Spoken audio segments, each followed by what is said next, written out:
फैसलाबाद सांदिलबार के इलाके में मुल्जिमान की खातून से इज्तिमाई ज़्यादती वाक़या नवाही चक 62 में पेश आया है। मुतासरा खातून के बयान के मुताबिक वो खाविन के साथ घर जा रही थी कि मुल्जिमान ने उन्हें रोक लिया और ज़्यादती की है। नुमाइंदा बोल न्यूज़ गुलाम दस्तगीर हमारे साथ मौजूद हैं, उनसे मज़ीद तफसीलात हासिल करेंगे। गुलाम दस्तगीर, इस बारे में क्या अपडेट करेंगे?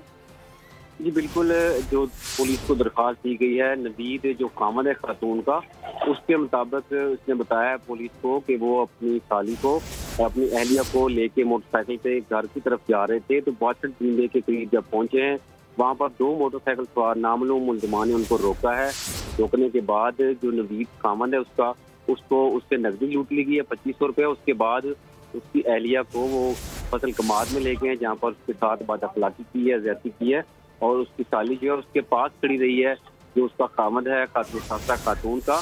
तो ये वाक़े के बाद जो है दोनों मुल्जिमान मोटरसाइकिल पर सवार हो गए हैं, सवारों के फरार हो गए हैं। पुलिस का कहना है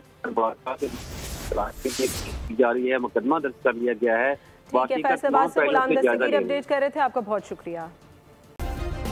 सब्सक्राइब करें और बेल दबाएं ताकि कोई खबर रह न जाए।